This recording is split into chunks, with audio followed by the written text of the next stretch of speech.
भगवद गीता के अध्याय 2 सांख्य योग के इन शुरुआती श्लोकों की इस विशेष चर्चा में स्वागत है। नमस्कार। आज हम कुरुक्षेत्र के मैदान में हैं और अर्जुन का जो मोह है, जो उनकी उलझन है और श्री कृष्ण के पहले उपदेश, उन पर थोड़ी गहराई से बात करेंगे। जी हाँ, बिल्कुल।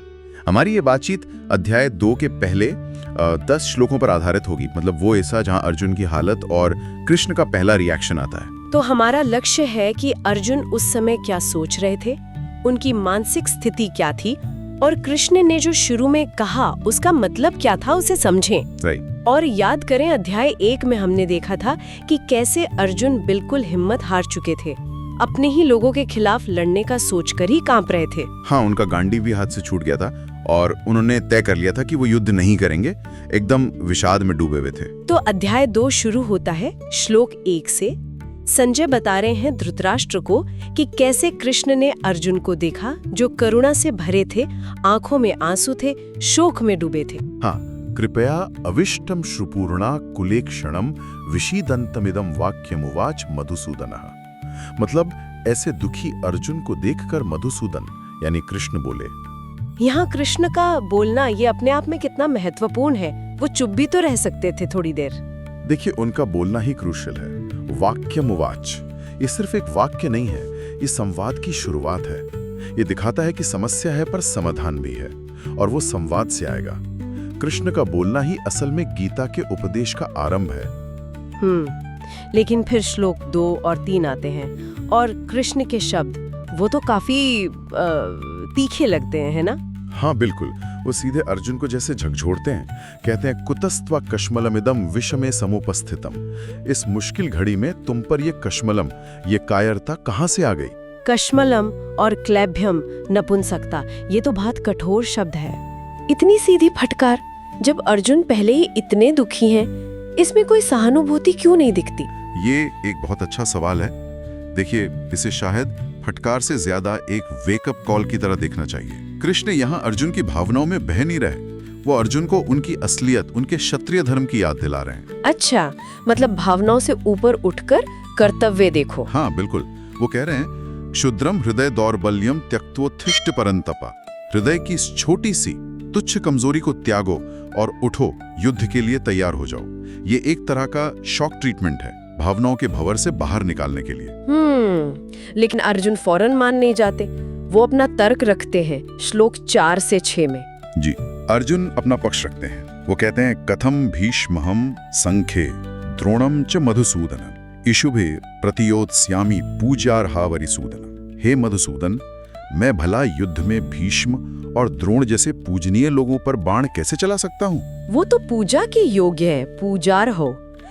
ये सिर्फ मोह है या कुछ और भी है इसमें? उनकी उलझन क्या है?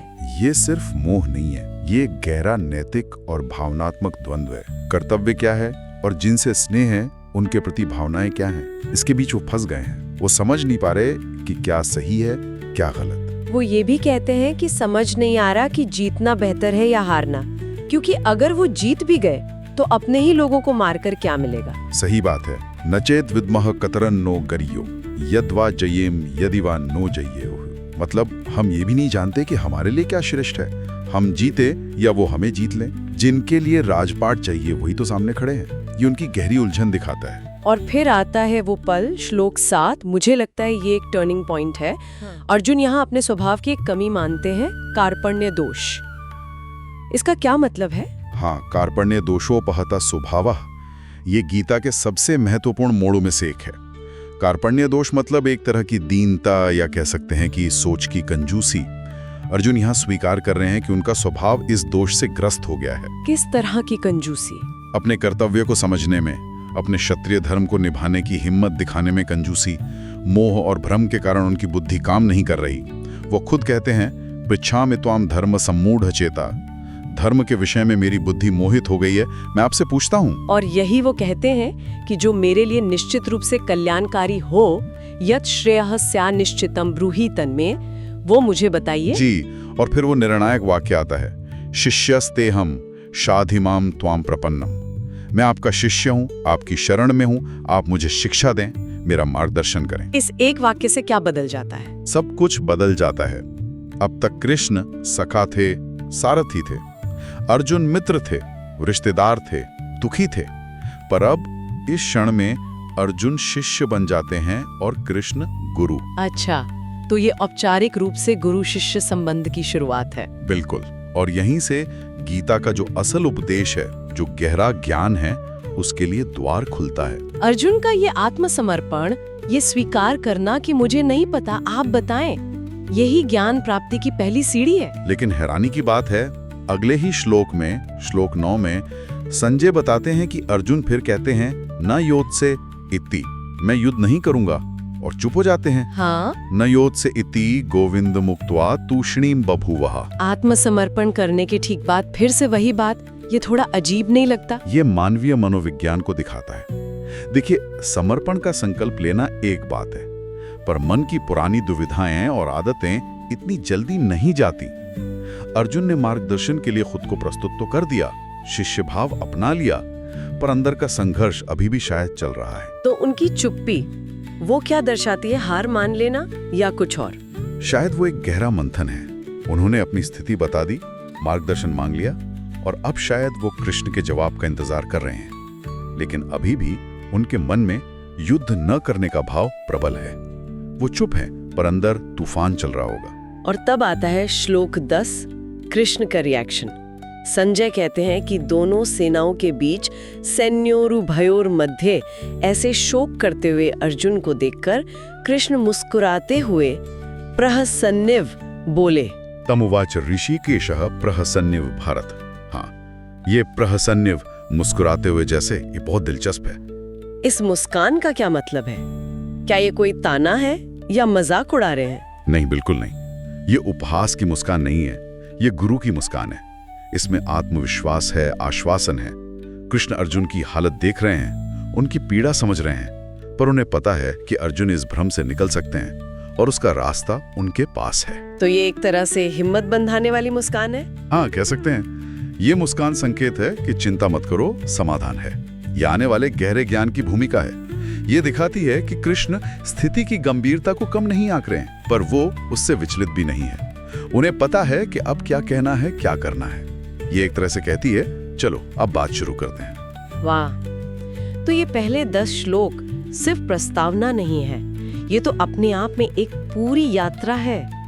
अर्जुन के गहरे दुख से लेकर उनके सवाल, उनका द्वंद, फिर उनका शिष्य बनना, और आखिर में कृष्ण का गुरु रूप में स्थापित होकर मुस्कुराना। एकदम सही कहा आपने। ये 10 श्लोक गीता के पूरे संवाद की नींव रखते हैं।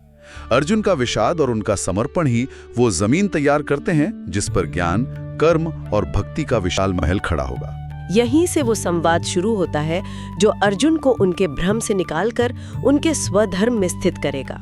जी, और ये संवाद सिर्फ अर्जुन के लिए नहीं है, ये हर उस इंसान के लिए प्रासंगिक है जो जीवन में कभी न कभी कर्तव्य और भावनाओं के ऐसे ही द्वंद्व में फंसता है। ये दिखाता है कि गहरे संकट में भी अगर सही मार्गदर्शन मिले और हम सीखने को तैयार हो तो रास्ता निकल आता है। बिल्कुल, यहीं से आत्मा की अमरता, कर्मयोग, स्थित प्रज्ञता जैसे विषयों का आगाज होगा। सही। आत्मा का जो सनातन सत्य है, उसका रहस्य यहीं से खुलना शुरू होता है। ये सोचने पर मजबूर करता है कि जब हम अपनी समझ और भावनाओं के जाल में बुरी तरह उलझ जाते हैं, तो उस स्थिति से बाहर आने के लिए अपनी सीमित बुद्धि को, अपने अहंकार को एक ऊंचे ज्ञान के सामने समर्पित कर देना, इसका असल में क्या मतलब होता है? शायद यही समर्पण वो पहला सबसे जरूरी कदम है जहां से असली समझ की, असली स्पष्टता की शुरुआत होती है। बिल्कुल, ये एक गहरा विचार है। शायद इसी समर्पण में ही असली ताकत छिपी है। अगर आपको ये वीडियो पसंद आया हो तो इसे लाइक करें, अपने परिवार और दोस्तों के साथ जरूर शेयर करें और कमेंट करके बताएं आपको क्या अनुभूति हुई। ऐसे ही और सनातन ज्ञान से जुड़ी वीडियो के लिए चैनल को सब्सक्राइब करना बिल्कुल मत भूलिए। मिलते हैं अगले दिव्य वीडियो में। जय श्री राम।